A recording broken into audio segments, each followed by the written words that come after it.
Kantor Bahasa Provinsi Jambi adalah unit pelaksana teknis Kementerian Pendidikan dan Kebudayaan yang bertanggung jawab kepada Badan Pengembangan dan Pembinaan Bahasa.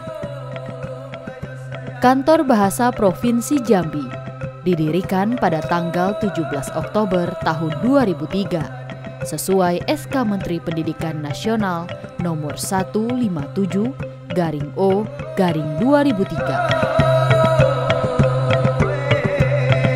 Kantor Bahasa Provinsi Jambi diresmikan pada tanggal 31 Maret 2004. Sejak awal berdiri, Kantor Bahasa Provinsi Jambi telah dipimpin oleh Dr. Andes Yon Adlis MPD yang merupakan dosen Fakultas Keguruan dan Ilmu Pendidikan FKIP Universitas Jambi.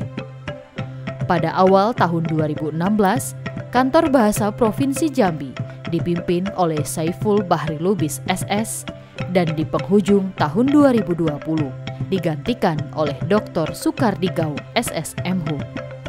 Kantor Bahasa Provinsi Jambi secara rutin melakukan bantuan teknis kebahasaan dan kesastraan kepada semua pihak yang memang memerlukan bantuan dan memerlukan pendampingan dari Kantor Bahasa Provinsi Jambi.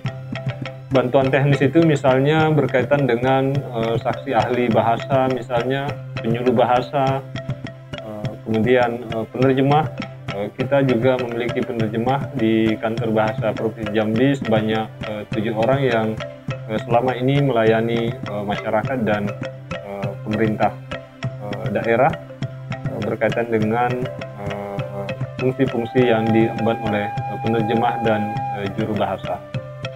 Kami berharap lembaga ini dapat menjalankan tugas dan fungsinya di Provinsi Jambi sehingga keberadaan Kantor Bahasa Provinsi Jambi betul-betul dapat dirasakan manfaatnya oleh masyarakat luas. Terwujudnya lembaga yang andal di bidang kebahasaan dan kesastraan dalam rangka mencerdaskan serta memperkukuh jati diri, karakter, dan martabat untuk memperkuat daya saing bangsa, merupakan visi dari Kantor Bahasa Provinsi Jambi. Kantor Bahasa Provinsi Jambi memiliki 39 staf yang terbagi ke dalam pengelolaan tata usaha, perpustakaan, penyuluhan bahasa dan sastra, duta bahasa, uji kemahiran berbahasa Indonesia, penerjemahan, bahasa Indonesia bagi penutur asing, bengkel sastra, pergelaran sastra dan tradisi lisan, serta penelitian dan pengkajian. Bismillahirrahmanirrahim. Assalamualaikum warahmatullahi wabarakatuh. Saya Haji Sudirman SHMH, penjabat Sekretaris Daerah Provinsi Jambi, menyampaikan bahwa Kantor Bahasa Provinsi Jambi sebagai unit pelaksana teknis Kemendikbud di Provinsi Jambi menjadi lembaga yang penting bagi pemerintah Provinsi Jambi dalam pemartabatan bahasa negara serta pelestarian bahasa dan sastra daerah. Pemerintah Provinsi Jambi menerima manfaat dari kegiatan Kantor Bahasa Provinsi Jambi seperti halnya penelitian, penerjemah, dan penyuluhan bahasa Indonesia bagi aparatur sipil negara pemerintah Provinsi Jambi. Sebagai daerah penerima adibahasa dari Kemendikbud Republik Indonesia, pemerintah Provinsi Jambi memberi dukungan penuh kepada Kantor Bahasa Provinsi Jambi dalam menjalankan aktivitas pemartabatan bahasa negara serta pelestarian bahasa dan sastra daerah. Assalamualaikum warahmatullahi wabarakatuh. Saya Edi Purwanto, Ketua DPRD Provinsi Jambi. Pemartabatan bahasa negara dan pelestarian bahasa dan sastra daerah yang digawangi oleh kawan-kawan dari Kantor Bahasa Provinsi Jambi telah menunjukkan sesuatu yang sangat baik. Bagaimana generasi muda hari ini sudah mulai menggali bahasa-bahasa daerah, sastra-sastra daerah, kemudian membumikan bahasa-bahasa Indonesia menjadi bahasa yang tepat, bahasa yang memang menjadi kebanggaan kita bersama sebagai bahasa pemersatu sudah berjalan dengan baik. Maka untuk itu, mari bersama-sama kita lestarikan, kita jaga, kita kampanyekan dengan baik bahasa Indonesia dengan baik, dan termasuk di instansi pemerintah Provinsi Jambi dalam hal persuratan misalnya harus betul-betul mempertimbangkan kaedah bahasa Indonesia yang baik dan benar. Kita harus bangga sebagai bangsa Indonesia, kita harus bangga sebagai satu kesatuan yang mengukir sejarah bahwa bahasa Indonesia, bahasa sastra daerah menjadi kebanggaan seluruh anak negeri Indonesia, terkhususnya di Jambi. Selamat Hari Bahasa, mudah-mudahan kita semakin jaya dan semakin bersatu, sekaligus semakin kuat. Merdeka. Assalamualaikum warahmatullahi wabarakatuh. Saya Komisaris Besar Polisi M. Edi Faryadi, SH SIK MH, Direktur Reserse Kriminal Khusus Polda Jambi.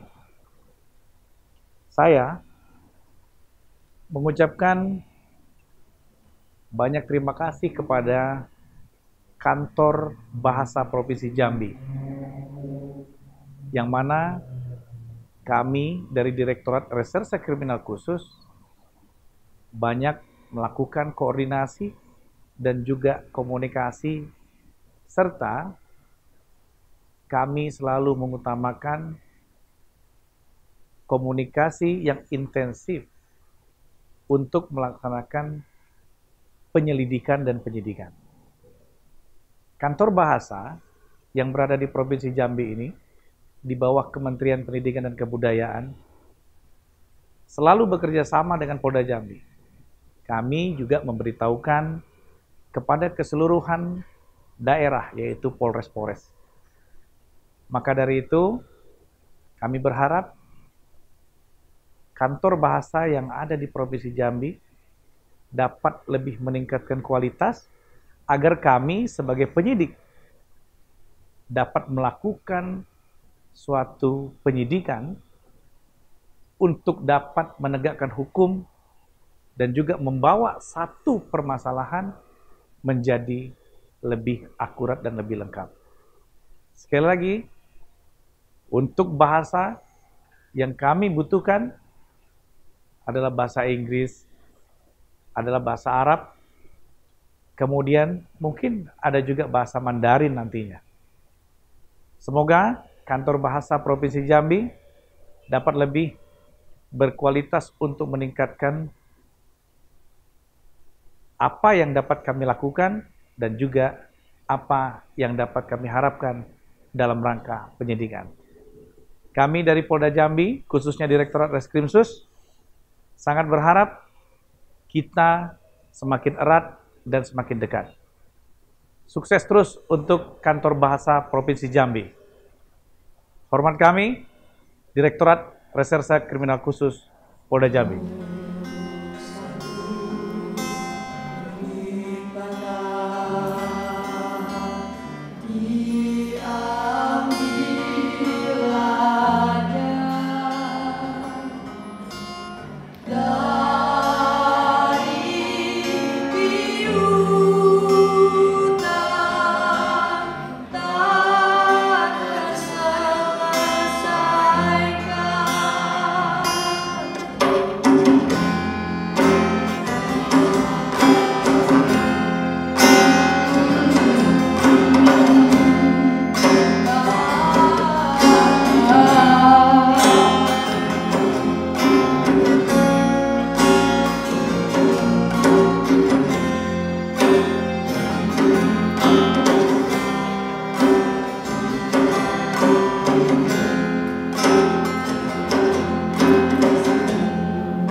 Ya, Bengkel Sastra di Kantor Bahasa Provinsi Jambi sudah dilaksanakan sejak tahun Kantor Bahasa Provinsi Jambi berdiri ya, mulai dari 2004 sampai terakhir 2019 kemarin.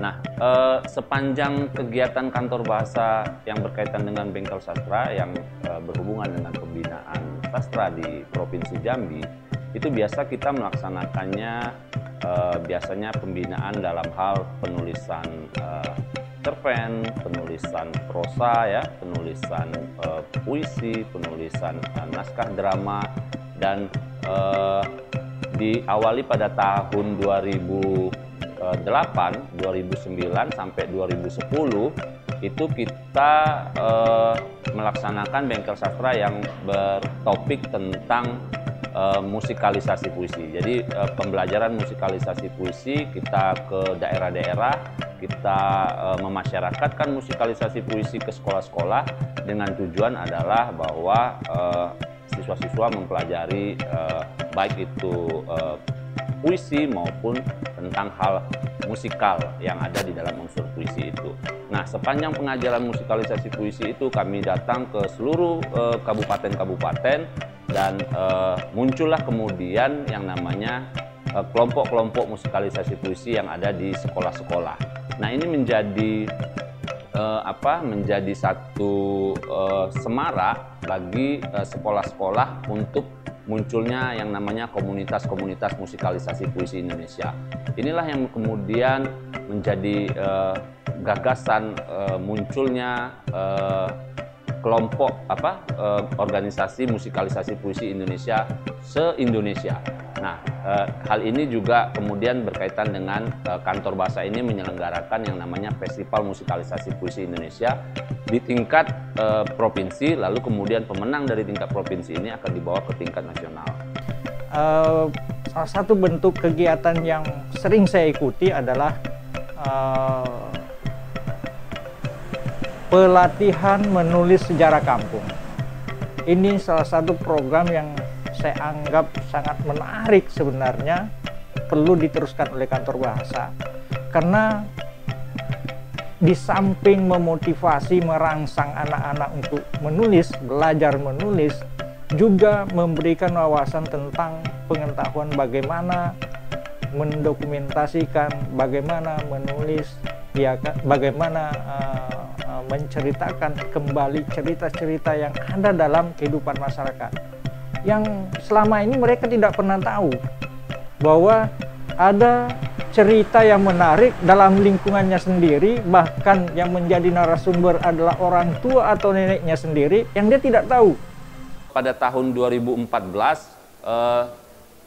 saya mencoba menggagas satu perubahan pola Bengkel Sastra yang selama ini menjadi satu standar Kantor Bahasa atau standar dari beberapa balai dan Kantor Bahasa seluruh Indonesia, bahwa pembinaan sastra di dalam Bengkel Sastra hanya berkutat pada sastra, misalnya penulisan prosa, pembuatan naskah drama, lalu musikalisasi puisi, bermain drama dan segala macamnya. Saya mencoba untuk melihat dari perspektif lain bahwa penulisan dalam bentuk sastra juga bisa dilakukan misalnya dalam pola penulisan sejarah. Nah, artinya saya melihat bahwa ketika ada potensi-potensi daerah dalam hal memiliki suatu keunikan dan kekhasan di suatu daerah itu, baik itu misalnya karya sastranya atau baik itu cerita-cerita rakyat yang dimiliki, ataupun mitos-mitos, ataupun berbagai hal yang berkaitan dengan ingatan kolektif bagi masyarakat, ini menurut saya baik untuk dicatat dan dikumpulkan. Akhirnya saya mempunyai gagasan ini untuk membuat satu Bengkel Sastra bertemakan tentang penulisan sejarah kampung. Itu di tahun 2014 kami melakukannya di Kabupaten Kerinci, dan pada saat itu memang belum ada semacam output dari kegiatan itu, artinya proses penulisan yang dilakukan oleh siswa didik Bengkel Sastra tidak dibukukan. Baru pada tahun 2015 kami berbenah, lalu kami membuat pola Bengkel Sastra ini menjadi lebih semakin banyak waktunya, yang tadinya biasa diselenggarakan 3 hari sampai 4 hari, lalu kami menyelenggarakannya sampai 6 hari. 6 hari ini kami pola pengajarannya kami buat semacam 2 hari pertama belajar tentang teoritik, 2 hari yang berikutnya mereka mengambil observasi ke lapangan, dan 2 hari berikutnya mereka melakukan penulisan. 6 hari proses belajar ini menghasilkan 3 buku tentang sejarah kampung yang ada di kota-kota Jambi.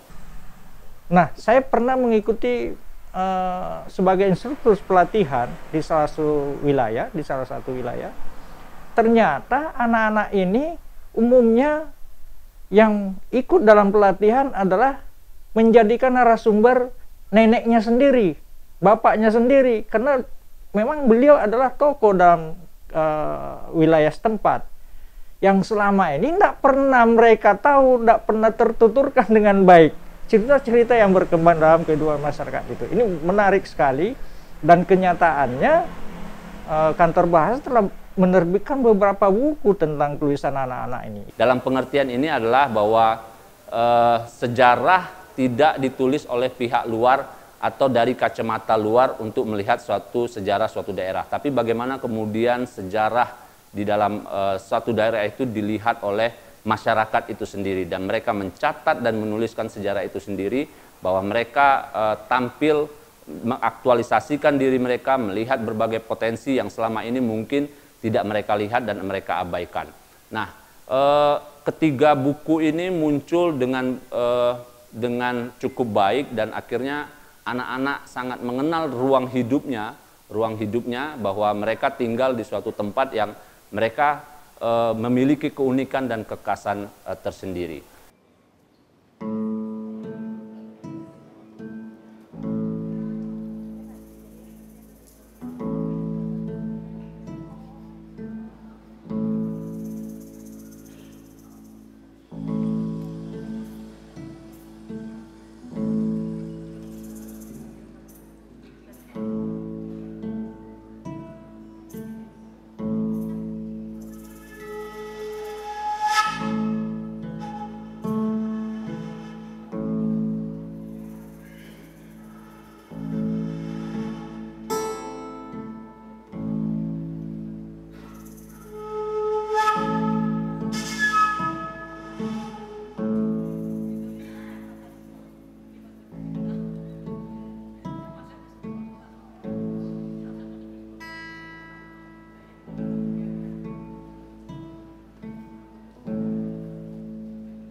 untuk dari segi penerjemah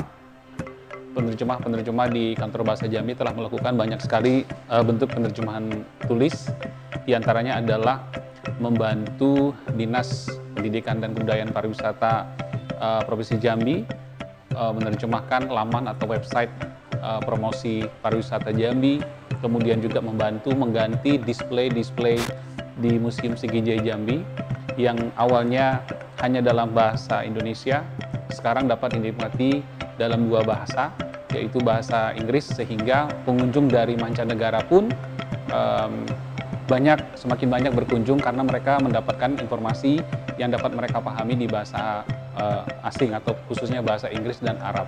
Kami bekerja sama dengan Balai Bahasa Jambi dalam rangka promosi Museum Sigijai, terutama untuk alih hasara. Itu naskah-naskah kuno kami yang bertulisan Arab Melayu Gundul yang ada di museum sebanyak 88 buah. Kami kerjasama ini sudah mulai dari tahun 2019 kemarin untuk menerjemahkan. Tahun 2019 ada 10 naskah. 2020 ini ada 10 naskah lagi yang lagi diterjemahkan.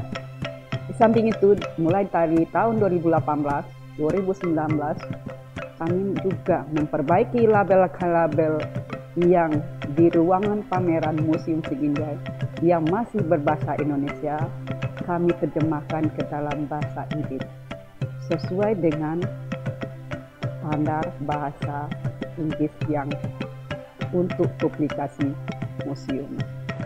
Jadi harapan kami bagi masyarakat, swasta ataupun pemerintah, silahkan datang ke Kantor Bahasa Provinsi Jambi jika ingin mendapatkan dukungan atau bantuan penerjemahan ataupun penjuru bahasaan. Karena insya Allah kami penerjemah dan juru bahasa pemerintah ini memiliki sertifikat negara di bawah pembinaan Kementerian Sekretariat Kabinet Republik Indonesia.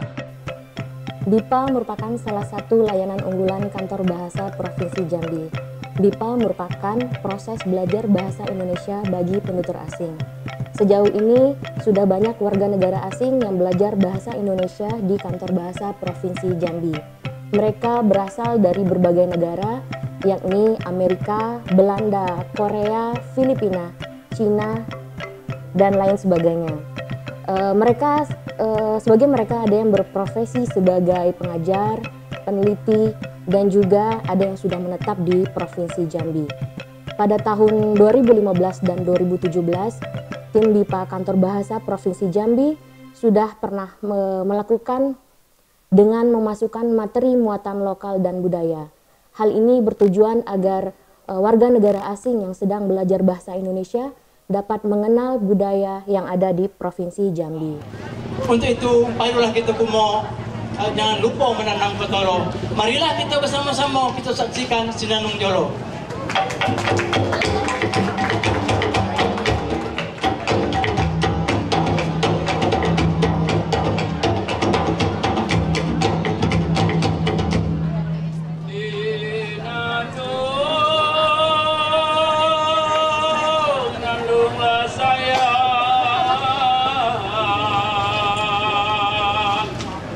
Lalu Tuhan naik perahu, janganlah lupa lagi.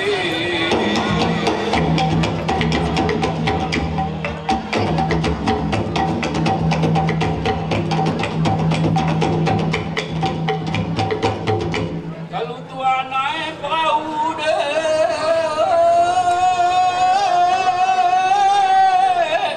janganlah lupa.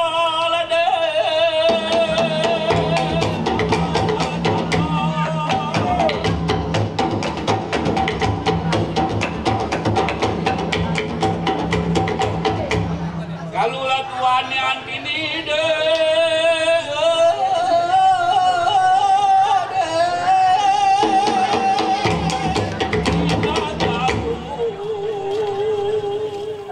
Uji Kemahiran Berbahasa Indonesia atau UKBI merupakan salah satu program unggulan Badan Bahasa. Nah, di Kantor Bahasa Provinsi Jambi itu merupakan satu-satunya tempat uji kemahiran bahasa Indonesia. Kantor Bahasa Provinsi Jambi sejak tahun 2005 sampai 2020 sudah melaksanakan sosialisasi dan pengujian UKBI untuk 2.892 peserta. Dari jumlah itu, 191 diantaranya adalah peserta UKBI yang melakukan layanan UKBI melalui PNBP atau UKBI berbayar. Kantor Bahasa Jambi terus meningkatkan kualitas pelayanan, salah satunya dengan melengkapi laboratorium pengujian UKBI. Nah, harapan kami fasilitas ini bisa menindaklanjuti kerjasama yang akan diadakan dengan instansi terkait untuk mewajibkan tes UKBI bagi kantor tersebut. Jadi itu harapan kami. Kantor Bahasa Jambi memberikan efek positif bagi perkembangan kreativitas sastra maupun kebahasaan di kota Jambi, wabil khusus. Di tengah dunia pendidikan, kehadiran kantor bahasa mampu menungkit atau mengangkat tentang kemampuan kreativitas berbahasa, kreativitas bersastra. Salah satunya adalah bagaimana siswa juga diberikan kesempatan untuk mengekspresikan diri dalam berbagai event, dalam berbagai kegiatan, baik lomba maupun dalam konteks workshop atau bengkel. Selain itu, dalam konteks kebahasaan secara umum, kantor bahasa juga mampu mengembalikan bahasa Indonesia kepada marwahnya, mencoba bersama-sama dengan seluruh komunitas pendidikan mengangkat marwah bahasa Indonesia dalam konteks wajah bahasa Indonesia. Wajah bahasa Indonesia di kantor-kantor publik termasuk di sekolah itu menjadi dorongan bagi pelaku pendidikan untuk menggunakan mengarus utamakan bahasa Indonesia dalam penamaan atau label-label di sekolah. Jadi tidak mementingkan bahasa Inggris.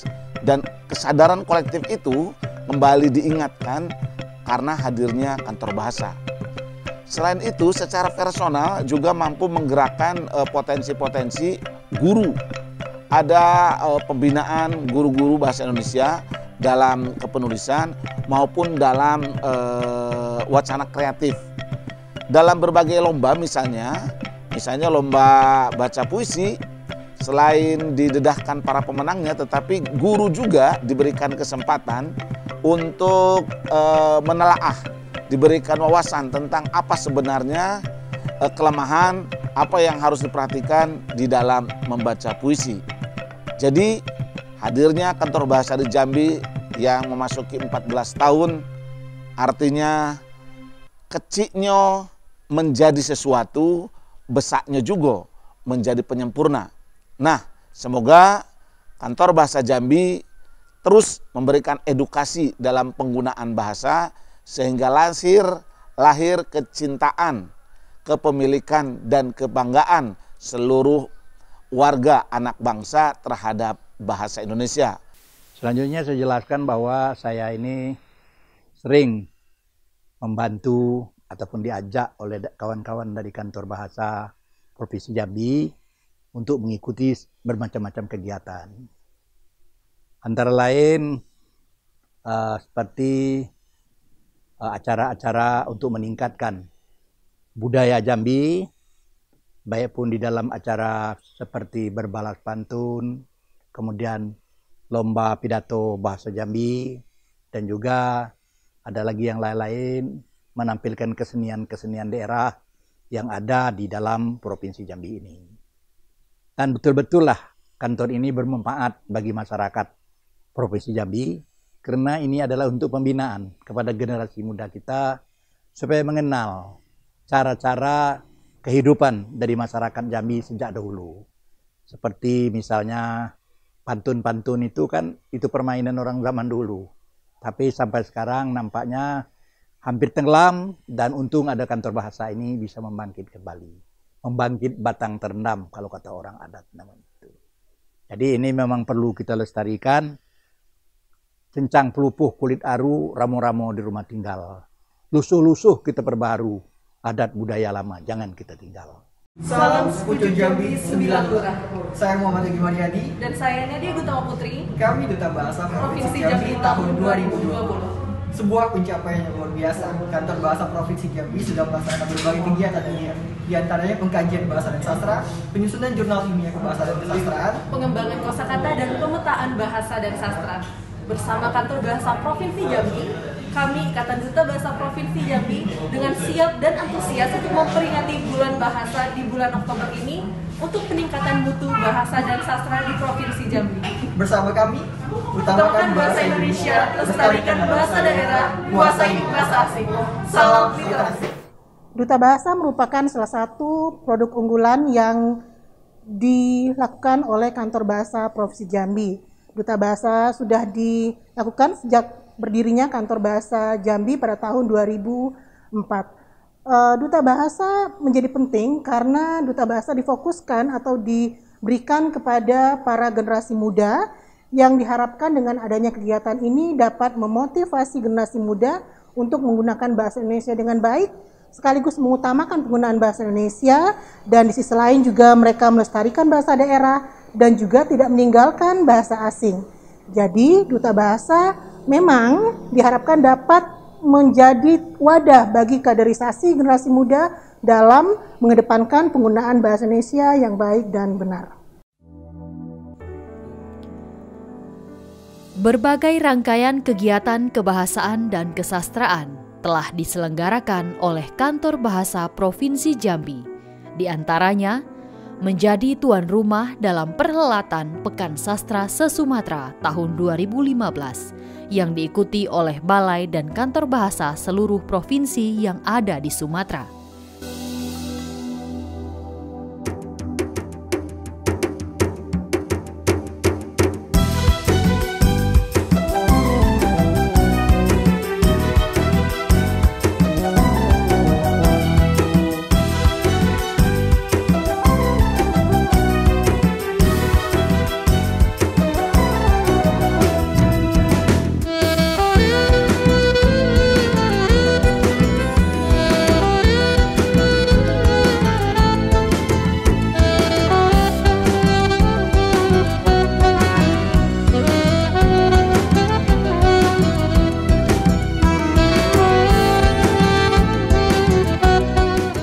Berbagai rangkaian lomba diikuti oleh para peserta, yakni lomba berbalas pantun,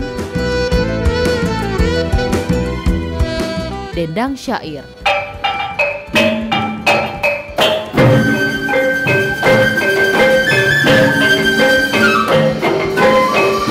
mendongeng, temu sastrawan se-Sumatera, dan festival musikalisasi puisi.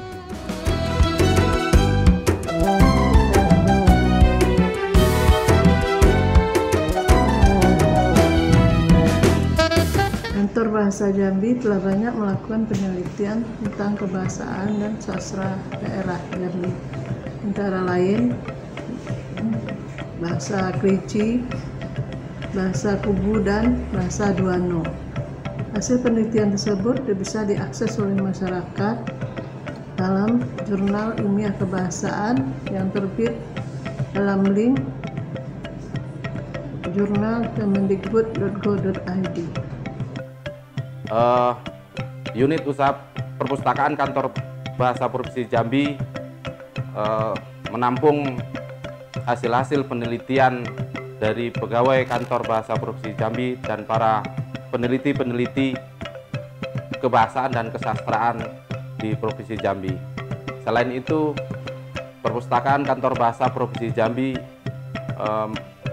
melayani kunjungan pemustaka, baik itu pegawai kantor Provinsi Jambi, mahasiswa, dosen, siswa, dan masyarakat umum lainnya. Kegiatan penyuluhan itu sudah dilakukan oleh Kantor Bahasa Provinsi Jambi dari tahun 2004 sampai 2020 ini sudah sekitar 4.000 peserta penyuluhan. Peserta tersebut terdiri dari guru, terutama guru SD, SMP, SMA atau SMK. Kemudian juga selain itu kami juga menyasar dari guru MI, MTS, dan MA se-Provinsi Jambi. Selain itu peserta juga dari kalangan wartawan atau jurnalis, baik itu dari media elektronik dan media cetak. Selain itu juga peserta penyuluhan itu berasal dari aparatur negara, baik itu yang ada di Provinsi Jambi maupun yang berada di pemerintah daerah di kabupaten kota seluruh Provinsi Jambi. Apa nawi kamu terkena na? Kata bahasa Jambi. Apa yalah kamu dapat na? Senlah. Apa dia? Jadi apa kamu gini? Jadi mencerau. Sekolah kemana kamu? Ke Sulawesi. Kemana dia? Jakarta. Saya Edi Joni, Ketua Sanggar Selasih Indah, Kecamatan Airangan Barat, Kerinci. Kami sangat senang Kantor Bahasa Provinsi Jambi memotivasi kami dalam pelestarian bahasa dan sastra daerah.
Apa yang kami lakukan di Kantor Bahasa Provinsi Jambi selama ini diawali dengan proses pemetaan bahasa dan sastra. Proses pemetaan sastra yang kita lakukan untuk kemudian bertujuan untuk mengidentifikasi potensi sastra lisan yang berkembang di masyarakat, apakah terdeteksi dalam kategori punah. Setelah melakukan kajian, kami lanjutkan dengan mengumpulkan data-data kajian itu untuk kemudian kami jadikan sebagai rekomendasi. Apakah kemudian ini sastra-sastra lisan yang terancam punah ini cukup dengan hanya melakukan kerja konservasi atau dilanjutkan dengan proses revitalisasi bahasa dan sastra. Nah, dari 2014 sampai dengan 2020 kita sudah melakukan pegelaran tradisi lisan yang ada di Jambi. Pegelaran tradisi lisan adalah pegelaran yang kemudian diisi oleh kelompok-kelompok tradisi yang ada di Jambi yang berangkat dari komunitas mereka. Tetapi setelah sampai di Jambi, mereka pun kita minta untuk menjelaskan sendiri apa maksud dari aktivitas tradisi yang mereka ketengahkan. Kita tidak membuat sinopsis dari pegelaran itu dengan alasan kita tidak memberi definisi sendiri, akan tetapi kita kembalikan ke masyarakat pemilik tradisi yang ada di masyarakat. Berkat Allah anak bui dengan anak bui Barak amakau adine kamadine Barak gumui anyang dianya Barak langang haju jayola di jujau Barak ibu ngandang emang anda Barakat abapa ngajeng mangajai barakat satai. Kehidupan masyarakat tradisi lisan yang ada di Jambi, dalam upacara asik kita ambil contoh yang ada di Kabupaten Kerinci, mantra-mantra yang kemudian dituturkan oleh oleh pelakunya itu berangkat dari aspek-aspek yang berhubungan dengan kehidupan lingkungan masyarakat yang ada di dalamnya. Secara geografis, Kabupaten Kerinci dan Kota Sungai Penuh berada di ujung paling barat Provinsi Jambi. Daerah ini berupa dataran tinggi yang berada di antara 500 sampai dengan 1.500 meter dari permukaan laut. Daerah yang berhawa sejuk ini juga terkenal dengan pesona alam yang unik dan indah. Daerah ini juga memiliki kebudayaan yang kaya seperti ritual adat dan kesenian khas daerah ini. Dalam hal ini, kita akan melihat sebuah kebudayaan tradisi ritual tari asyik.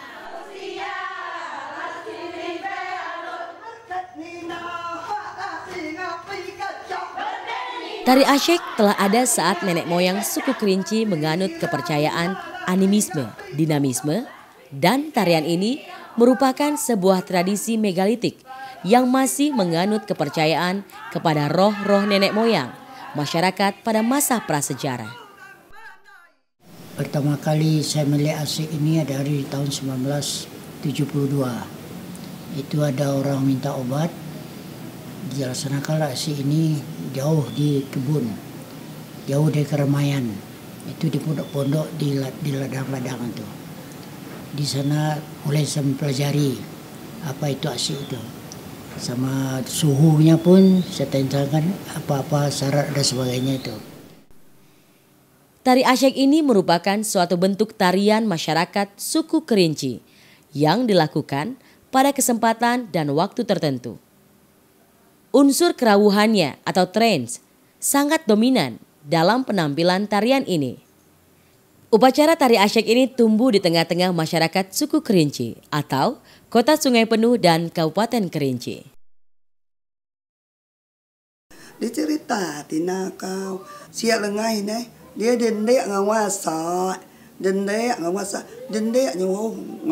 itu dia kemudian dia mau ngawasa dia tu dia walim siap lengai jadi itu Quran dia tailu Quran dia ilu berdoa le dia terau semio dia kira dia dapat Quran dia tu jadi itu puja dia kata ke bini manang cara je kau ni jata kau kunde ngai mo kau narai sa jata kau manang apo Quran aku leilu mana pada mai ngau ki Quran aku leilu toh je kaya la puas kaya berdoa na puas kau berdoa menang ini kimok pula dong kau pula lalau lah dia lalu kiyau dia daki dia layo atau nama betung kunang dia daki dia tiba ke pucuk tu basua dia taman tujeu ada bunga cuka warna bunga ialah bunga sawat cuka warna dati dia tu disusungnya bunga kata kau disusung bunga tahu lila dia tamak di dalam cembong dia tamak di siai bawa cukup lalap narai dia sia maloa nya narai terjeng la teluca la keraang dia tu masak asok cembong dia keraang dia tu dia gede keraang dia nak keraang pandai dari lipat keraang dia tu nak dia kata dia ni ini keraan kaya ya. Iya. Olah lah dapat. Terima kasih kau nampak. Iya aku buat narai. Kaya lah puas. Kaya bedung ai. Lah puas kaya semio. Di dia nya dapat kau nampak. Anak kata kau lah. Alau lah sak alau lah. Alau lah nak narai alau lah.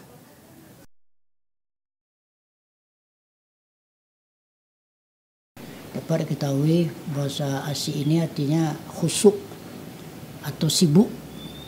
Memang di dalam pelaksanaan itu tidak dibolehkan atau bolehkan tidak ada kegiatan-kegiatan lain, baik yang melaksanakan maupun orang di desa. Kalau dilaksanakan di desa itu tidak ada kegiatan lain.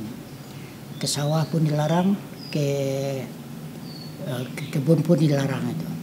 Dan memang mereka itu dengan sendirinya sadar hari ini ada asyik, mereka tidak kemana-mana tanpa dicegah gitu. Tapi memang gitulah, sehingga ramai lah waktu itu.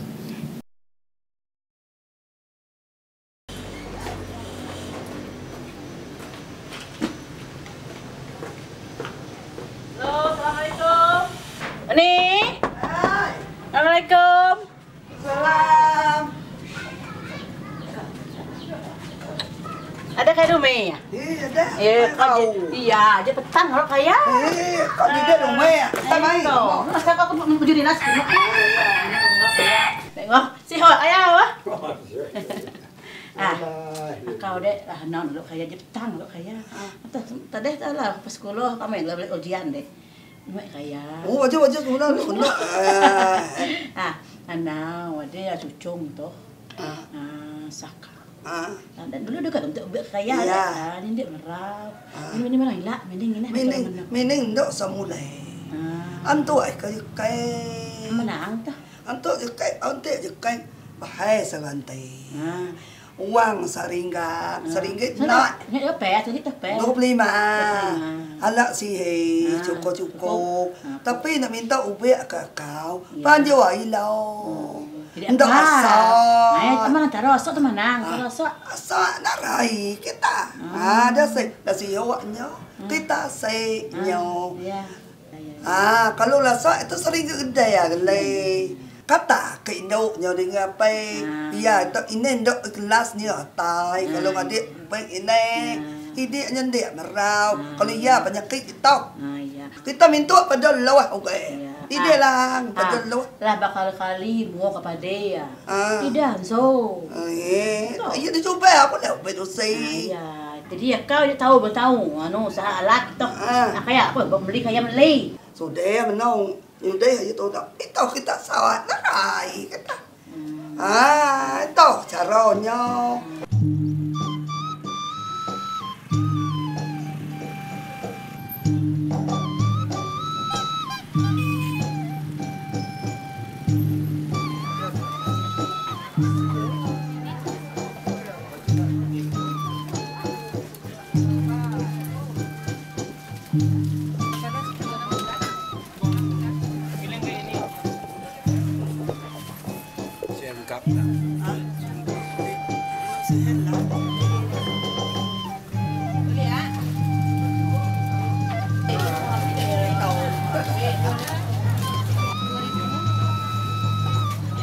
Sebelum tarian asyik ini diselenggarakan, pihak penyelenggara, khususnya keluarga yang datang meminta obat atau yang mempunyai hajat, mempersiapkan semua kebutuhan untuk upacara tradisional tari asyik.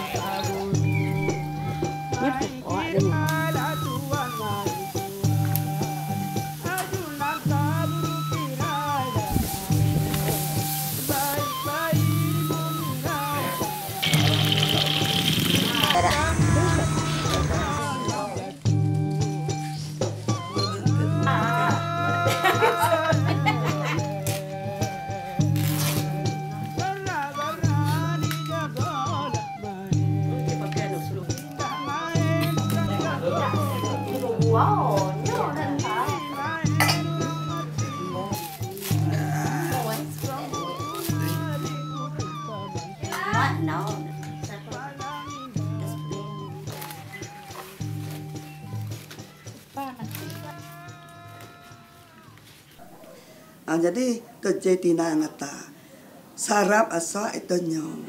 Kalau huasa 3 kali 7 lemang.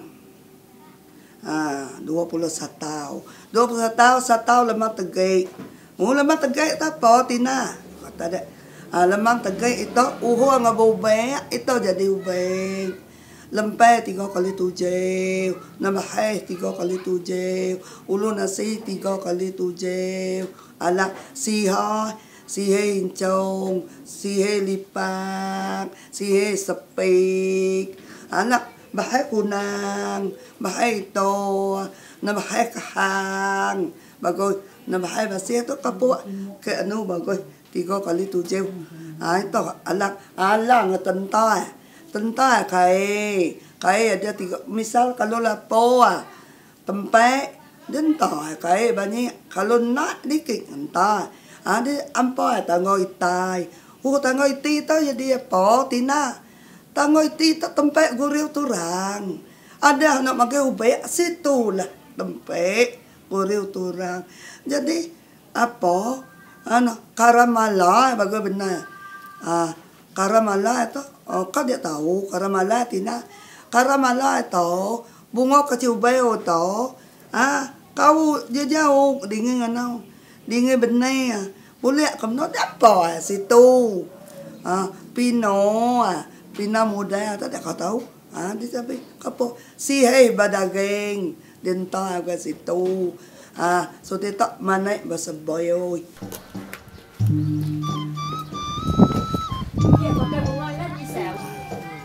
Bunga jentui tu. Iya. Banyak lah wah. Bunga gede ni je ide masuk toh dek. Nang ide masuk cembung toh. Itu dia tanah ya, dia tanah. Faham. Betul tak?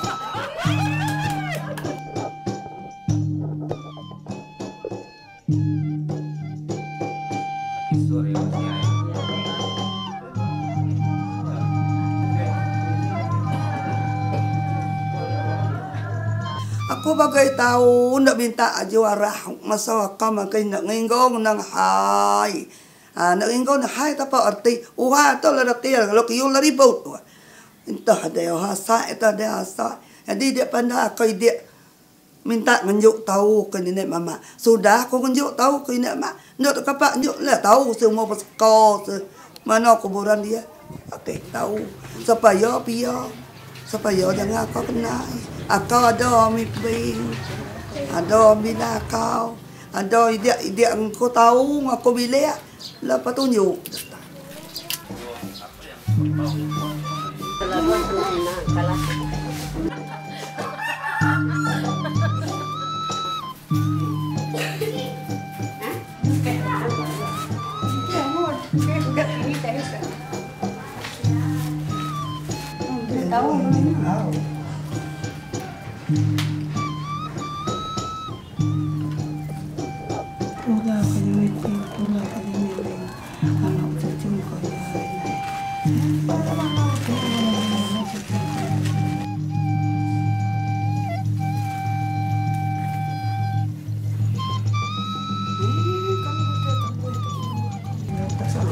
Bersama berdua bersama kata aku berapa mesti kalian harus tahu seperti kecilnya.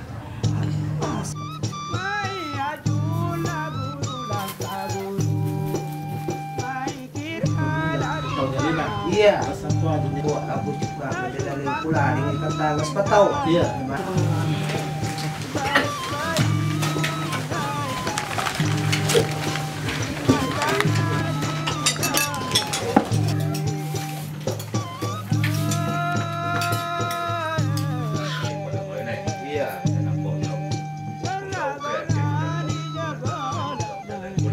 Ada iya, pola tuh tadi apa ya?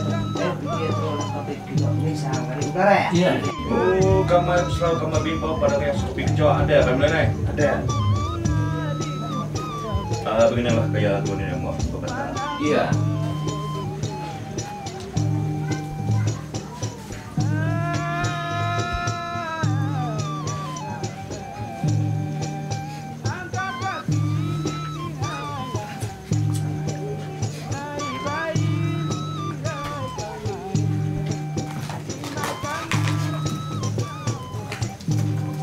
Iya. Mau nenek mau tumbutan kata. Iya. Ya kau boleh atau dia. Kalau kau bipah lah dia pulang Melayu. Iya. Dia teh boleh tanya kamai itu dia berarti dia pulang setumbuh kang kamai.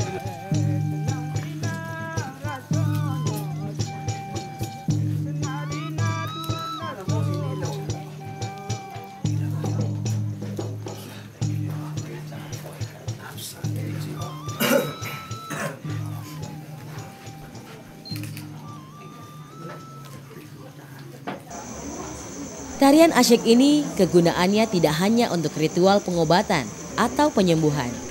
Tarian ini juga menjadi media untuk meminta keselamatan, menghindari malapetaka, dan untuk meminta keturunan atau anak. Memohon untuk mendapatkan tambahan rezeki, atau ada yang memanfaatkan ritual ini untuk meminta hari hujan.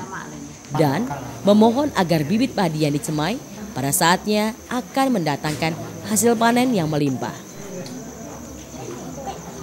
Ideasi ini tujuannya Pertama adalah kalau ada orang sakit tidak bisa lagi disembuhkan, jadi operasi, jadi minta obat gitu. Kemudian kalau ada yang minta rezeki, kehidupannya yang kurang, lalu mereka itu minta ditolong dengan upacara AC ini. Kemudian kalau ada anak-anak yang mau ujian juga diadakan AC ini. Kemudian ada yang sekian tahun, sudah 20 tahun tak punya anak, tak dapat anak, sudah kawin sekian belas tahun, dia juga ingin melakukan dengan AC ini. Dan pada umumnya mereka itu dulu itu memang berhasil dalam hal ini. Karena adanya AC ini, itu karena dulu tidak ada pengobatan yang medis gitu. Dokter tidak ada, menteri tidak ada, yang membentuk medis itu tidak ada. Jadi dukun-dukun itulah yang melaksanakan ini. 91 aku jadi angkat dari Nenghawi. Untuk akal jadi angkat dari Nenghawi itu akal lemulai. Sampai lah 2 kali angkat nih. Akan wae nih. Dan pada umumnya kalau zaman itu Imam Saleh itu namanya itu tidak dibiayai. Memang itu sekadar untuk mungkin sekadar ya pembeli sirih lah gitu, itu ada, cuma tidak ditetapkan itu. Jadi bukan mata pencarian dari dukun-dukun itu, karena itu lek itu istilahnya lek negeri itu. Nah, walaupun satu keluarga mengadakan, tapi orang desa itu sedusun itu ikut terlibat gitu. Barakat Allah, hanabu idin hanabu. Barakat Allah, hanabu idin hanabu. Barakat Makkah, hadine akamadine. Barakat Makkah, hadine akamadine. Barakat umumi, anye akadiyane. Barakat. Tari asyik ini dilakukan secara berirama. Dengan gerak-gerik yang dilakukan sangat sederhana, namun penuh ritme-ritme dengan peresapan yang dihubungkan dengan arti mantra yang diucapkan.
ngerti sarau. Baru ada rinjek ngerti sarau. Amang murau, abari urusung bari. Amang murau, abari urusung bari. Bagai uben, amunyo arana omunyo. Bagai uben, munyo arana omunyo. Turang juga, alasi malang minat. Turang juga, alasi malang minat. Amang murau, auto maayeuto. Amang murau, auto maayeuto. Turang juga, alasi malang minat. Turang juga, alasi malang minat. Lansa, lapa maatua. Lansa, lansa maatua. Barakat anina, apa no butu pano. Barakat nina, ada butu pano. Amodang cacok jamnya jalla. Amo jange, cacok jange jalla. Amo mai dekat di padake. Amo mai, dekat di padake. Masih dekat atai di ningaran. Masih dekat, atai ini sampai. Amo mai padek mati padeu. Amo mai, pade mati pade. Masih padeu wala pade ringin pade. Masih pade, pade dingin pade.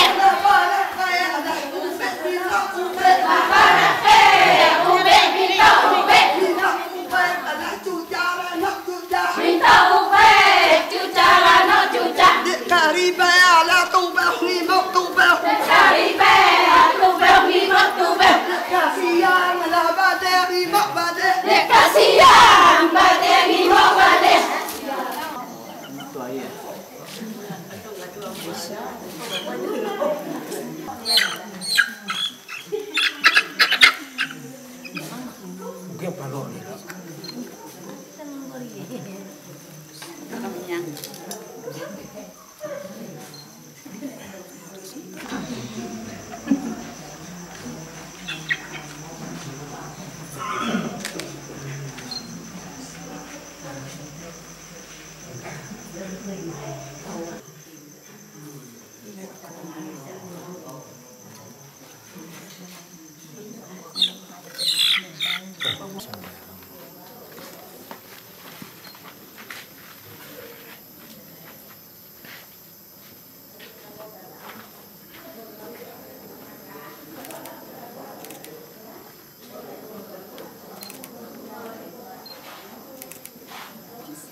Ajange usa, ajange abu ulhadat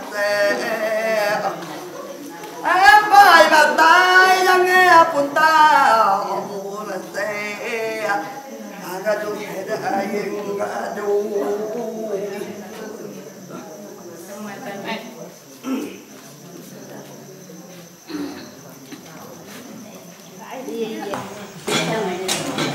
Komentar ini.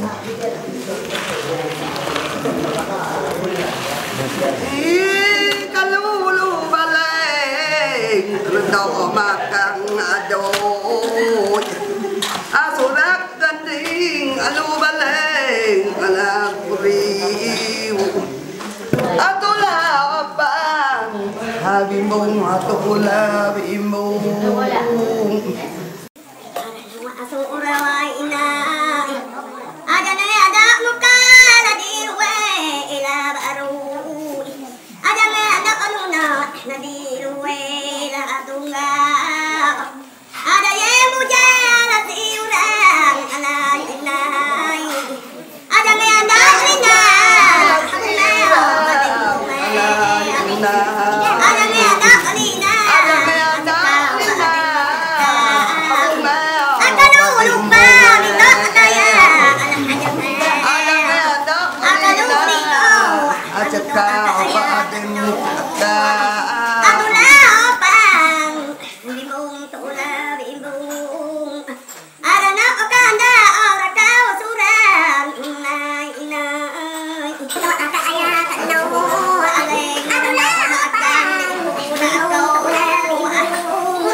Nah, sini nih panau, berkilo kau nih.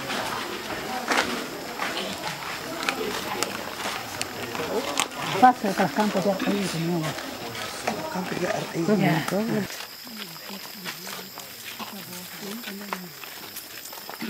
Bisa bawa sini.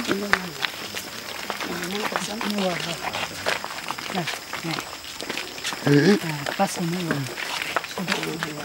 Sudut ya. Dia tengah ya, sudut pas sekali. Kalau ini aja. Oh, awas aja. Itu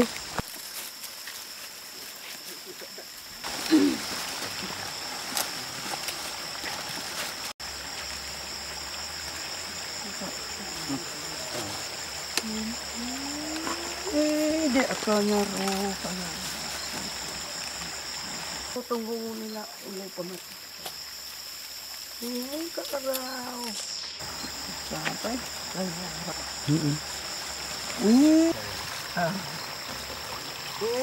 Anak tutong kaya na nasalsa gawin. Nagani kaya. Betul lepas ulkah kita.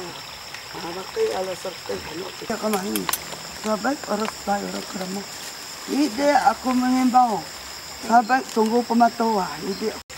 Sebuah kekhawatiran, cepat atau lambat, upacara tradisional yang merupakan bagian dari kebudayaan tradisional suku Kerinci akan lenyap dimakan zaman. Di lain pihak, pengaruh modernisasi dan globalisasi di segala sektor dalam kehidupan masyarakat membuat masyarakat lebih berpikir praktis, kritis, dan logis. Kebudayaan yang telah dilakukan secara turun-temurun ikut terambah oleh kemajuan zaman. Saat ini, satu persatu peninggalan kebudayaan masa lampau akan terkubur dan digantikan oleh kebudayaan baru. Itu sekarang itu tuh sudah mulai berkurang gitu, sudah berkurang. Karena dokter sudah ada kan, menteri sudah ada, jadi sudah mulai kurang. Kemudian di dalam agama itu dikatakan syirik. Karena meminta kepada roh nenek moyang dan sebagainya itu kepada orang yang mati, itu mulai kurang tuh. Namun demikian masih ada ini percaya masih ada. Di Kutu Keras, Kutu Lulu, Kutu Buntu, Kutu di Sula itu masih ada itu. Nah, di tempat lain boleh katakan sudah jarang lagi yang ada itu. Karena perkembangannya. Nah, dari pemerintah sendiri pun tidak membiarkan aja itu, tidak ada respon gitu. Tidak ada bantuan selanjutnya. Jadi kalau ada kan silakan adakan. Kalau alim ulama melarang, nah mereka tidak mengacukan alim ulama itu. Kalau memang itu ada kan seperti yang kita ada malam tadi itu memang dilarang oleh, tapi mereka turut juga karena itu dianggap secara kalau di pemerintah kami pernah itu dijaga, itu dilestarikan. Karena itu termasuk aliran kepercayaan, ya tidak agama, tapi masuk dalam kebudayaan. Jadi itu harus dilestarikan. Nah, cara-caranya itulah yang mungkin berlawanan dengan agama gitu. Tapi di dalam pemerintah itu harus dilestarikan, itu dikembangkan baik. Jadi perkembangannya sekarang ini artinya tidak seperti yang dulu. Nah, mungkin ketika ada masih percaya kepada memang tidak bisa lagi diobati, dia akan laksanakan itu. Tapi kalau masih bisa diobati oleh dokter, oleh para medis, itu ke dokter dulu. Tapi kalau di dusun-dusun misalnya itu masih ada. Tapi tidak semeriah atau tidak sebaik yang di zaman dulu itu. Jadi kita itu tuh harus secara orang kebudayaan namanya itu tetap kita jaga supaya ia itu tetap terpelihara gitu. Kita bukan syirik itu yang kita bangun, tetapi adalah budayanya itu, budaya orang Kerinci begini. Kita juga bisa melihat pada prosesi ritual Naga Harimau ada ikrar janji yang tidak tertulis antara manusia dan harimau. Dengar kamai tiga basrau. Pada ahai ngasai ini tarawala bagagag menyampaikan bidaya. Tarawailah pergi jemput tabea. Ngamangatokan anak cucung kayo la ijo-ijo la sio-sio. La ngumpulkan doa la nyuhuk lawo la sirah tango. Dengar kamai dengan basrau. Pado ahai ngasahai ini tarawak la bagage menyampaikan bidaya. Tarawai la peging jemput tabea. Ngamangatokan ano cucung kayo la ijo-ijo la sio-sio. La ngumpulkan doa manyuhuk lawo dan la sirah tango. Mining ini anak kayo la matai. Manuhuk adat kita matai idok sa matai. Ko ilo beleng bagenti beleng. Inilah ketiga warno.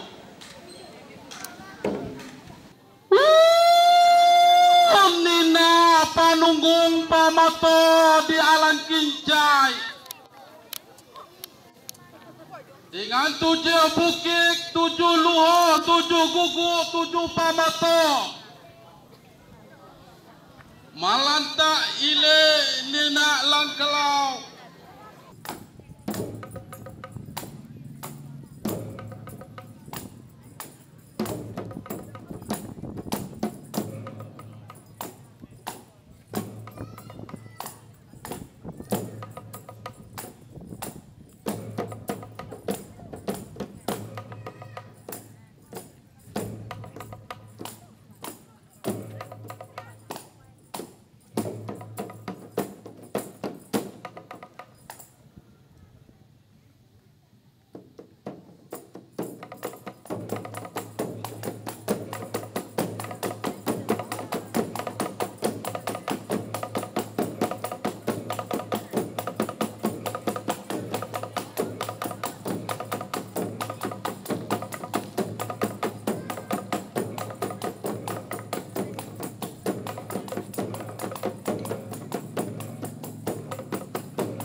Tolong dibantu dan dijaga sekelilingnya.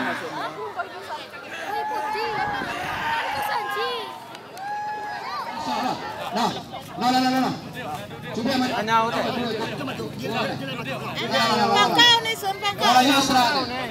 Dia istirahat.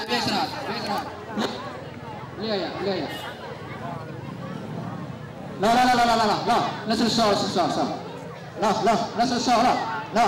Manuskrip tua yang tersimpan di rumah pemangku adat yang ada di Kabupaten Kerinci. Semisal sudah ditemukannya kitab Undang-Undang Tanjung Tanah di Desa Tanjung Tanah, Kecamatan Keling Danau, membuktikan bahwa peradaban masa lalu itu memberi kisah yang sangat berarti bagi kita yang hidup hari ini. Kita bayangkan kalau kitab Undang-Undang Tanjung Tanah menjadi tata nilai, aturan dan sistem hukum yang mengatur masyarakat berkaitan dengan aturan-aturan tentang bagaimana posisi Depati dan lain sebagainya. Nah, naskah-naskah Tanjung Tanah itu dan naskah-naskah atau manuskrip Kerinci yang tersimpan pada masyarakat atau rumah Depati yang ada di Kerinci disimpan dengan baik, dirawat dengan baik, dengan pola dan kearifan mereka, sehingga proses penurunannya pun harus mengikuti tata aturan yang sudah ditetapkan oleh para Depati atau masyarakat yang menjadi pemilik naskah. Kita bisa bayangkan bahwa manuskrip-manuskrip tua yang ada di Kerinci itu hanya bisa diturunkan, kemudian untuk dibersihkan dan dibaca dengan kurun waktu 5 sampai 10 tahun. Berkat Allah anabui dingin anabui berkat amakau adini kamalinai berkat gumui anyang dianya berkat langang haji ceola di jujai berkat ibu ngandang emang anda.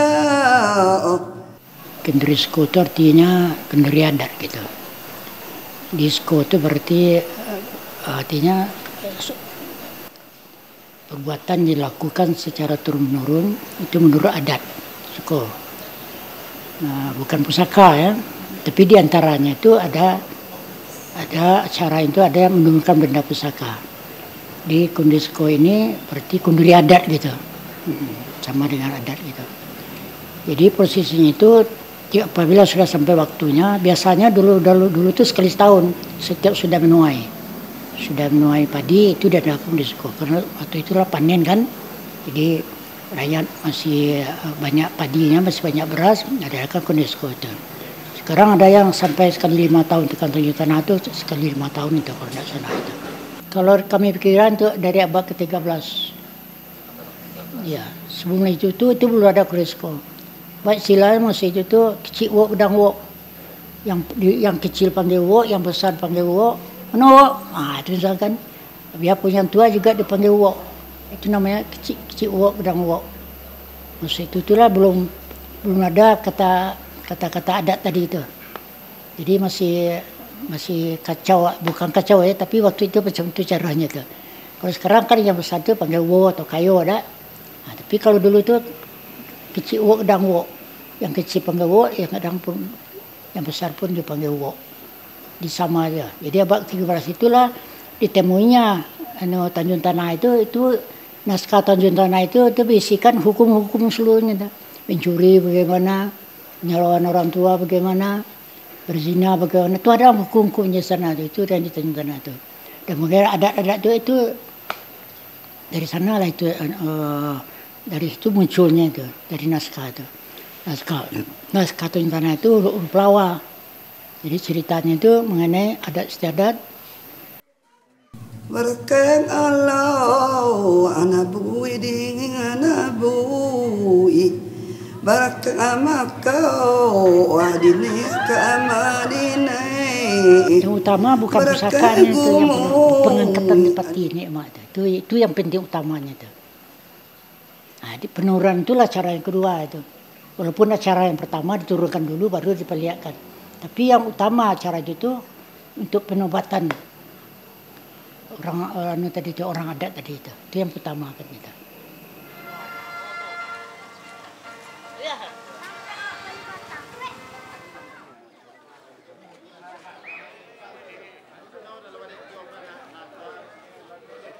Itu di samping menurunkan benda-benda pusaka, memandikannya dengan ramu-ramu macam-macam lah, itu ada yang disebut dengan penobatan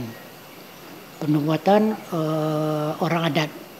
Di sana ada adipati, ada mak-mak, ada orang tua cerdik pandai, ada alim ulama tidak masuk dalam penobatan. Tapi hulu balang itu dimasukkan situ sekalian, dinombatkan itu.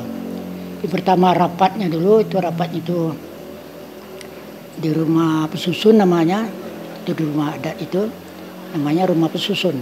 Di sana disusun undang-undang, di sana adat dan semacam itu. Namanya rumah adat itu rumah pesusun namanya. Jadi rumah itu berbentuk lari. Jadi pertama sekali ada mengadakan satu upacara musyawarah, kapan diadakan, bagaimana cara dan didaftarkan siapa-siapa yang mau diangkat jadi adipati, siapa mau kalau menukar mama, tukar mama situ, kalau mau angkat ulu balang, tambah ulu balang, di situlah seluruhnya itu. Jadi yang disebut dengan itu mengangkat orang adipati, orang 4 jenis namanya. Jadi 4 jenis itu adalah adipati mama, orang tua jadi pandai, ulama dan hulu balang. Jadi dalam penobatan itu ulama tidak masuk, itu dalam masuk Islam kan. Jadi yang adipati ini orang yang ditepati, artinya orang ditepati untuk melaksanakan segala macam hal, ya. Dia orang tua ciri pandai ini mungkin saja orang tua itu orang banyak pengalaman gitu. Mungkin dia itu bukan orang adat, tetapi orang sudah macam ini adalah mungkin orang yang bekas-bekas ni mama, atau mungkin juga Pak Camat, kepala desa itu termasuk orang tua ciri pandai itu. Sedangkan adipati ini itu waktu itulah diangkat seluruh orang adat itu dinobatkan dengan bermacam permayung namanya. Permainan itu penyampaikan kata-kata penobatan itu penayang. Di waktu rapat itulah kapan waktunya, bagaimana iuran-iurannya. Kalau sini istilah iuran itu empo, patungan gitu. Dia berapa harus setiap pintu itu berapa memberikan patungan gitu. Bagaimana caranya untuk mendapatkan, karena ini kundili adat ini termasuk kundili besar sini itu paling tidaknya artinya menghanguskan beras 100 kerbau seekor. Di Sikoto kalau sini ini 100 gantang tuh. Kalau karena kerbau sekarang ini sudah boleh katakan tidak ada lagi, dia boleh dengan jawi gitu. Di waktu itulah ditetapkan waktu rapat musyawarah junarah istilahnya. Nah, junarah. Jadi minta junarah pada nama, situlah junarah itu disampaikan kapan pelaksananya, siapa-siapa yang diangkat. Jadi yang diangkat jadi adipati ini adalah orang yang patut-patut. Itu yang kata istilah itu ayam jago gitu. Kata yang dituruti, langsing kukunya, tajam tajinya, biring bulunya, lapang dadanya, lebar sayapnya, itulah orang diangkat jadi adipati itu. Kemudian serentak satan, kehilai serangkuh dayo. Kok hujan sama-sama basah, kok panah sama-sama keran. Ibarat harimau, lah nampak belehnya, gajah lah nampak gading. Yang ketiga, sekalai ke Indrapura, terauh ke Batang Kapah, sekalai kita muka puhau, banyak uta dengan lepah. Ya. Kita atas nama adat, atas nama anak jantan, anak betina, atas nama masyarakat, lah bulat ayat ke berbuluh, lah bulat kato dengan sepakat, untuk magih gelar adat kepada 3 kepala desa wilayah Depati Tiga Luhah Tanjung Tanah, yaitu kepada Al-Ghazali Harun, kepala desa Tanjung Tanah dengan gelar Depati Talam Tungkat Negeri. Yang Amran Suguro, pegawai Imam Tua. Agus Nadi Abdullah, pegawai Imam Perang. Haji Sahardi Tarap, nenek mama gelar Raja Batuah. Haji Ansis Ramlan, gelar pegawai Imam Negeri. Lah bulat ayat di pamulu, lah bulat kata disepakat, ila undai di basama, bulat lah boleh kita guling, pipah lah boleh kita layang. Dengan ini lekatlah nama beserta dengan gelar kepada kaya. Kalau biring langsing kuku artinya kata-kata itu turi orang, betul-betul menjadi pedoman bagi orang kata-katanya itu. Kalau biring bulu biring itu karena tabiatnya, wataknya tu baik lah gitu, di perangai itu atau kelakuannya itu baik, jadi orang-orang baik. Lapang dada itu sabar. Kalau kembang kuku banyak pengalaman, kembang sayap banyak pengalaman. Runcing taji artinya tu apa kata itu diturut orang, dia betul-betul mantap gitu. Runcing taji. Nah, kemudian itulah orang yang dipilih. Lalu diseleksi dulu itu siapa yang diantara keluarga itu yang patut jadi dipati. Sedang ni mama itu setiap desa itu dari berapa kelurahan, ya, berapa lari gitu, itu ada masing-masing nenek mama. Kalau Sungai Penuh ini tidak salah ini ada 5 nenek mama itu di satu desa itu 5 nenek mama. Yaitu terserah kepada desa masing-masing dapat berapa nenek mamanya. Di masing-masing lurah itu punya nenek mama masing-masingnya itu. Jadi lurah itu adalah satu kaum yang satu kerabat gitu. Itu terdiri dari satu kerabat. Itu dipilihlah satu nenek mama, dia yang mengembalakan. Di mama ini maksudnya itu orang yang jauh dituruti, yang dekat di Kendano istilahnya. Di Kendano itu dituruti apa-apa kejadian di mama yang dipanggil itu. Sedang Depati ini adalah orang yang memutuskan segala perkara itu diputuskan oleh Depati. Nah, kemudian baru setelah ditetapkan waktunya itu, hulu balang ni lah kerja mencari dananya itu kan, kumpul sini kumpul sana sehingga dapat dana, atau mungkin kumpul beras, kumpul uang untuk beli semua peralatan itu. Pada hari itulah dinobatkan siapa yang tunjuk tadi. Mungkin berapa orang sudah tunjuk, tentu dia tu bisa diangkat jadi Depati. Kata dan mepakat, bulat unda di pasameo, bulat lah boleh kita boleh pipah lah boleh kita layang. Memutuskan, menetapkan.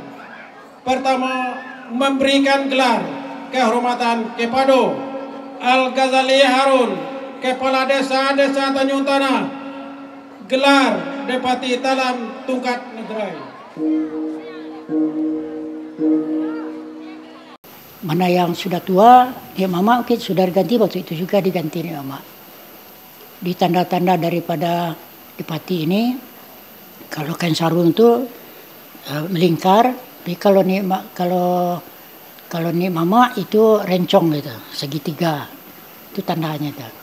Kalau Depati itu tuh ikat pinggang, kain pinggang itu merah, kalau ini emak kuning, itu tandanya emak ini kuning, ini emak nih, itu sudah jelas tanda-tandanya itu. Kalau Depati merah, ini Depati pakai keris, sedangkan ini emak tidak pakai keris. Kalau pengangkatnya itu tidak pakai keris, tapi pakai tongkat dia tuh. Buat dia tukang gembala kan, ya. yang melepaskan pagi, yang memasukkan petang. Itulah kerjanya Imam Mak. Lebih berat kerjanya Imam Mak daripada Dipati. Dipati ini cuma ketika sidang saja perlunya. Tapi putusannya itulah yang diambil. Kemudian waktu pelaksana itulah mungkin ada undangan sebagainya. Dari situlah kesenian anak negeri ditonjolkan situ. Macam-macam bentuknya terserah pada masing-masing tempat itu. Apa bentuk itu di sana lah dilaksanakan. Jadi setelah itu ada permayo, itu naskah penobatan itu. Nah, itu orang tuh hafal itu dari mana yang dinobatkan ini datangnya, kebanyakan tuh dari Paguruyung kan. Ini datang Paguruyung sampai Jajaran sampai sekian puluh turunan baru sampai kepada orang yang dinobatkan tadi itu. Kemudian sebelum itu, mungkin sehari sebelum itu diturunkanlah benda-benda pusaka. Benda pusaka yang ada di lurah tersebut, di tempat tersebut atau di desa tersebut. Di benda pusaka ini disimpan sekali waktu itulah boleh dikeluarkan. Tidak boleh di semerang waktu gitu. Jadi kalau semerang waktu itu salah menurut adatnya itu. Jadi benda pusaka itu dimandikan, disucikan istilahnya. Itu dicuci dengan ramuan-ramuan jeruk atau macam-macam kan. Jadi tidak salah kalau orang dulu itu dia bukannya pakai kemenyan kan, tapi bukannya ada yang dipanggil semacam itu, tapi kemenyan itu mengharumkan itu. Kan kemenyan itu amonia itu kan dari kemenyan itu orang bikin amonia harum ya. Mana yang pingsan ada dibuat dengan itu. Jadi kemenyan itulah jadi pengharum suasana, bukan minta-minta itu enggak, itu maksudnya itu. Kemudian diturunkan lalu dengan beberapa dibawa ke tempat penobakan tadi. Di mana kalau sana tadi itu mungkin ada satu tempat kan, mungkin bikin tenda. Di sana diperlihatkan bahasa ini masih utuh kepada masyarakat. Nah, ini tanduk kita masih utuh, ini masih utuh, ini masih utuh. Kalau ada yang kurang, ini harus dienukan. Jadi tanda tanya, kemana perginya. Dulu segini, sekarang mengapa kurang? Dulu kan banyak sudah dibawa ke negeri Belanda kan, kemana dia? Nah, dibawa situ itu, mengapa dibawa suruh saja dibawa? Itu di pasonya kami itu. Kan banyak pusaka kelinci ini dibawa ke negeri Belanda waktu itu. Ada tanduk bercibang 7 namanya. Ada naskah kuno dari daun seluang itu di daun-daun itu tuh. Kemudian setelah itu dinobatkan, setelah dinobatkan maka itulah diadakanlah upacara-upacara lainnya itu. Mungkin makan bersama atau semacam, seluruhnya itu dilakukan dengan porno adat. Porno itu artinya penyampaian kata-kata adat itu. Waktu itulah disampaikan. Jadi kalau misalnya ada yang itu tetap dengan bahasa Kerinci itu. Kalau Tanjung Tanah bahasa Tanjung Tanah, Suku Penuh bahasa Suku Penuh. Umumnya orang Tanjung Tanah atau orang mana saja itu mengerti bahasa masing-masingnya itu. Ya. Kalau kita dengar, mungkin kita tidak mengerti. Tapi orang Sula mengerti bahasa Suku Penuh, orang Suku Penuh mengerti bahasa Lumpur. Walaupun setelah hitung-hitung itu 136 bahasa ada di Kerinci, 136 bahasa lain-lain itu. Di Pulau Tengah lain lagi, di Ujung lain lagi bahasanya. Jadi hampir setiap desa itu mempunyai kenduri sekolah sendiri-sendiri. Tidak seluruh Kerinci, tidak. Semuruk lain lagi, Sula lain lagi. Berkeng Allah anabui dingin anabui Berkeng amakau adine ke amadine Berkeng gumui anyang adianya Berkeng langang haju jeola di jujeu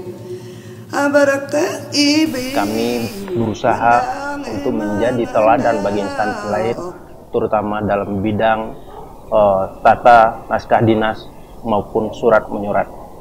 Mari kita bersama-sama memartabatkan penggunaan bahasa Indonesia secara baik dan benar. Terima kasih. Assalamualaikum warahmatullahi wabarakatuh. Mari kita bersama utamakan bahasa Indonesia. Kuasai bahasa asing. Lestarikan bahasa daerah. Salam literasi.